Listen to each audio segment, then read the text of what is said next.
ça le grand danger en Algérie. C'est que actuellement, on est en train de reculer sur certaines positions qui ont été acquises, ça fait passer 6 ans. Pour réagir par rapport à ça, il faut gérer une chose. Comme je disais tout à l'heure qu'il ne faut pas, par exemple, le dossier de la décentralisation ne progresse pas, ça ne veut pas dire qu'il le laissait comme ça. Ce que je disais tout à l'heure, c'est qu'il y a des enjeux qui font que certains dossiers fonctionnent, certains dossiers ne fonctionnent pas. Et il y a des enjeux et des défis à relever par l'administration et par le politique et par la société civile. Je ne peux pas dire aujourd'hui que si, par exemple, on n'a pas avancé sur le dossier, le dossier bancaire, c'est parce qu'on ne sait pas faire. Non, c'est pas ça ce que je disais. Je disais c'est parce qu'il y a des intérêts et il y a des enjeux qui sont derrière qu'il ne faut pas négliger. Donc je pourrais élaborer dans le sens, il y a des intérêts qui sont ceux des financiers, des barons du système. Non, c'est-à-dire que c'est dans tous les systèmes, c'est pareil. Dans tous les systèmes de gouvernance à travers le monde. Ce n'est pas spécifique à l'Algérie, ce n'est pas spécifique à la Tunisie, ce n'est pas spécifique au Maroc, ce n'est pas spécifique aux pays autrement développés. Ce que je dirais, c'est qu'il faut comprendre la nature de l'enjeu si on veut, à un moment donné, faire feu sur l'enjeu. C'est-à-dire régler le problème à la racine. Mais est-ce que, en attendant cette compréhension profonde, en attendant cette complexité qu'on n'a pas encore cernée, en attendant ça, est-ce qu'on reste les mains croisées? Non, ce qu'on pourrait dire aujourd'hui, commencer par le niveau le plus facile. Le niveau le plus facile, c'est-à-dire le niveau le plus accessible, le niveau qui ne dérange pas les intérêts.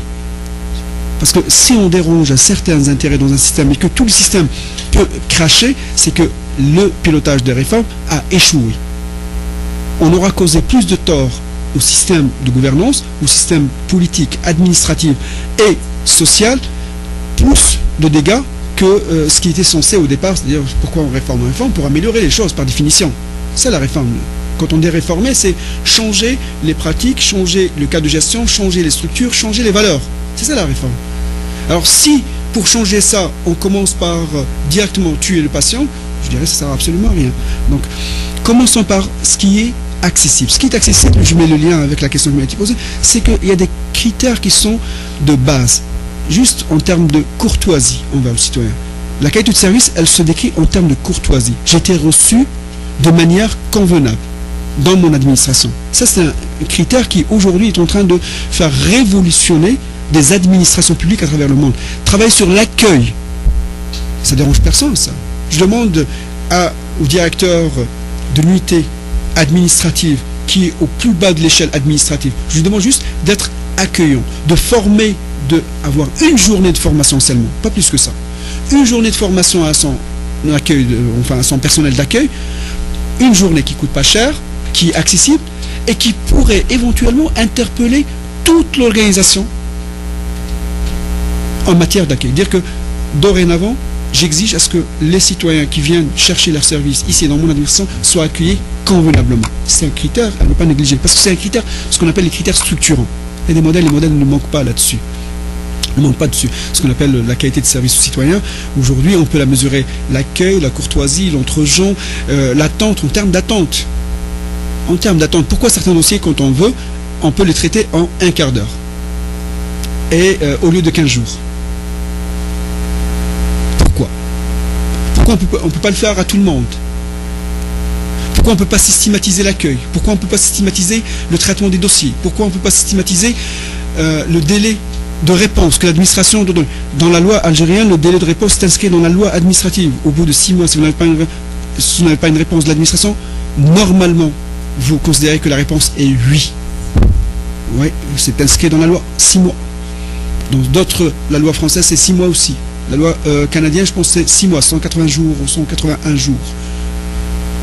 S'il n'y a aucune réponse de la part de l'administration.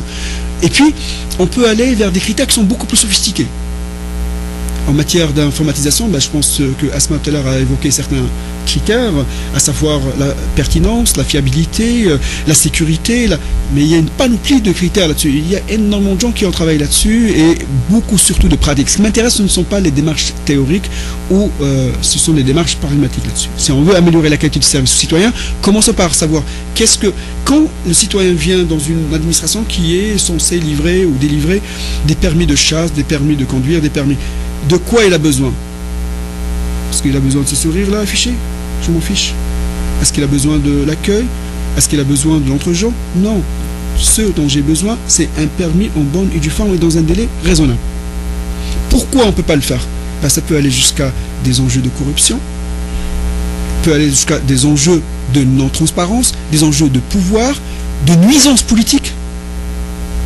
Le ministre il se croit supérieur à nous, je suis le secrétaire général, il va m'entendre. Il va m'entendre et il va me voir. Ou bien je suis à la présidence, ou je suis... Et ça, c'est le chevauchement des programmes, le chevauchement des institutions, ça existe dans tous les pays.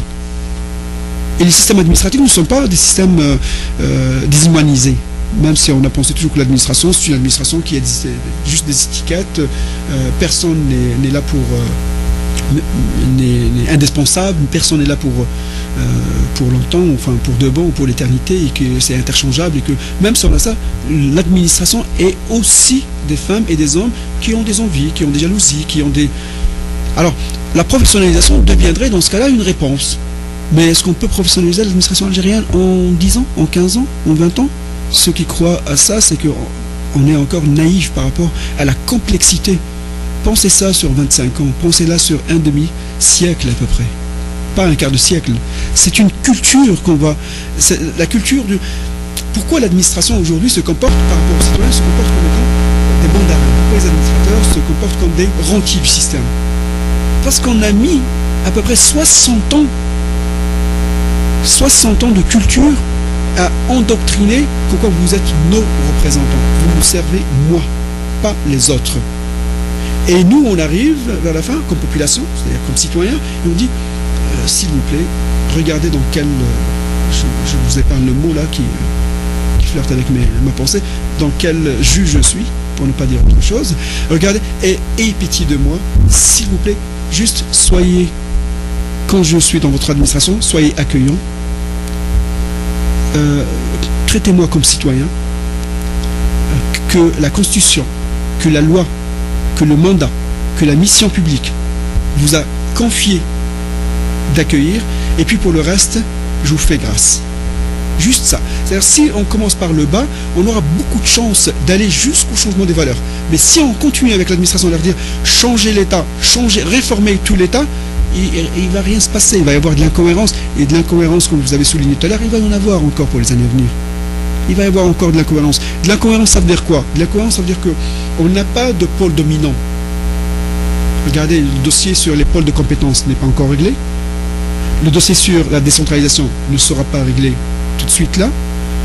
Le dossier sur la privatisation, une partie la plus proche du marché a été réglée, mais la partie la plus proche de l'État n'est pas encore réglée.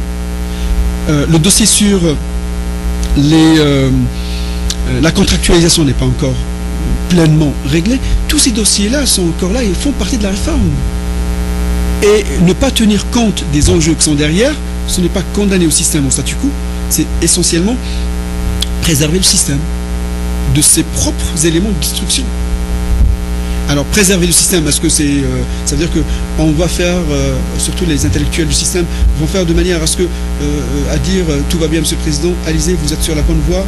Non, c'est au contraire, chaque fois que l'occasion se présente, de dire, écoutez, vous avez commencé par le haut, alors que normalement vous devez pas commencer par le bas. Mais ce n'est qu'un conseil, c'est pas moi qui paye. Ce n'est qu'un conseil. Donc commençons. Rappelez les gens alors de leur dire que dans d'autres pays, comme disait tout à l'heure Asma, dans d'autres pays, il y a des gens qui sont en train d'avancer, mais à des pas extraordinaires, et que la réponse de l'autre côté, c'est quoi? La réponse de l'autre côté, n'ayez crainte là, ce qu'ils ont fait en 9 ans, on est capable de le faire en 6 mois. Non mais c'est la réponse, elle est comme ça. Hein. Ce sont des réponses sur lesquelles qui m'ont été fournies sur certains dossiers. N'ayez crainte là, ce que eux sont capables de le faire en 9 ans, nous on est capable de le faire en 6 mois. On a la compétence, on a l'argent. Ce qui manque, c'est la volonté politique. Et on veut le changement, sauf que on ne va pas tout de suite là. Pourquoi? Parce que ça nous dérange, parce que nos intérêts ne sont pas pleinement respectés, parce que les enjeux de carrière, les enjeux d'intérêt, les enjeux politiciens. Tout à l'heure, que vous le veuillez ou non, vous avez cité un parti. Tous les autres vont le faire de la même manière. D'une manière ou d'une autre, vont citer des enjeux politiciens